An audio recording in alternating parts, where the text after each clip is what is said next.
एक बार एक गांव में बहुत बड़ा मेला लगा। एक बुढ़िया अम्मा बहुत दिनों बाद उस मेले में गई। हर साल जाती थी पहले जब युवा थी, लेकिन आज वो वृद्ध है और वो उस मेले में गई। हर साल लगता है, बहुत बड़ा लक्खी मेला। और वह मेले में जब वो पहुंची तो वहां एक दर्पण वाले की दुकान थी, शीशे वाली। अब दर्पण की दुकान पर वो पहुंची और दर्पण खरीदने लगी। तो एक बड़ा दर्पण उन्हें पसंद आया, बढ़िया घुंघराला सा, अच्छा सा। बोले यही है, लूंगी। और वो दर्पण जो बेच रहे हो बातें कही कि भैया हमें ये दर्पण चाहिए। बोलो ले जाओ। बोले क्या पैसा को है? बोले 5 रुपया को है। मैया तो जमा खा गई। बोले 5 रुपया को दर्पण है? कोई 5 रुपया को दर्पण होता होगा? दुकानदार बोलो भैया दूसरो ले लो। तो दूसरो दर्पण लेने लगे। एक छोटा दर्पण देखो कि बहुत ही महंगा, छोटा ले लो। एक छोटा सा दर्पण मैया ने उठाया और बोली जे के पैसा को है? बोले जी 1 रुपया को है।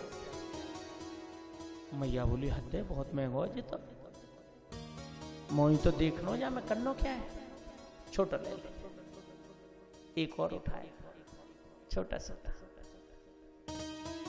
ये कितने का है? दर्पण वालों बोलो ये जो है, चलो दुकान बंद करने को समय 98 दे दियो। 98 तो बहुत महंगा है। दर्पण वाला बोलो मैया ऐसा है, मुझे लगे कि आपको लेनो तो है ही ना, या दर्पण यहीं रख दो, आपके काम को ना है। मैया बोली वो तो तुम ठीक कह रहे हो, पर मैं दूसरी चीज कह रही कि पहले जब मैं मेला देखने आती थी तो मैं दर्पण लेती थी तो उसमें ऐसी सुंदर दिखती थी, ऐसे सुंदर तो मेरे गाल है, ऐसे सुंदर मेरे बाल है, ऐसे सुंदर मेरे दांत है। और अब देखो ये दर्पण में इतना महंगा आप बता रहे हो, कैसी मैं बूढ़ी दिख रही हूँ, सफेद तो बाल है गए, झुर्री है गए, कपोलते लाली चली गई है, दांत भी 2-4 कम है गए। अब जामे मैं ऐसी बुरी दिख रही हूँ, फिर जाके पैसा क्यों दूं? दर्पण वालों बोलो मैया ऐसा है कि ये दर्पण है, ये फोटो नहीं है जो आप अपने आईडी फॉर्म में लगाते हैं। फोटो में तो एक बार आपने फोटो खींच के रख लिया, 18 साल का तो 18 साल के दिखोगे, चाहे 100 साल बाद लो। ये दर्पण है, और जब जब इसमें देखोगे तो आपको अपनी असली जो आज की सूरत है वो नजर आएगी। तो मैं ये कह रहा था कि जब आप श्रीमद् भागवत कथा की यात्रा में प्रवेश करेंगे तो ये दर्पण की तरह आपको दिखाएगी कि आप कंस जैसे हैं या यशोदा जैसे हैं, आप रावण जैसे हैं या राम जैसे हैं, आप केकई जैसे हैं या भरत जैसे हैं, आप कुंभकर्ण जैसे हैं या विभीषण जैसे हैं। जब आप इन कथाओं का पान करेंगे तो आपको हृदय में पता चलेगी कि आप कैसे हैं। और एक बार जब आप पार्टी में जा रहे होते हैं कहीं,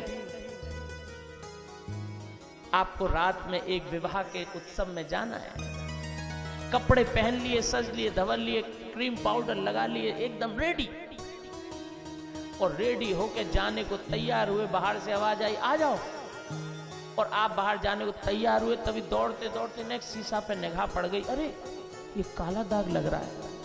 तो चाहे कितने भी लेट हो रहे हो, ट्रेन ही छूट रही हो, सबसे पहले तो आप जाओगे शीशा के सामने, अपना दाग साफ करो कि काले दाग है, लेके घर से बाहर जाएं कैसे। तो मैं ये कह रहा था कि यदि कथा पान करते करते कहीं आपको अपना दोष नजर आए,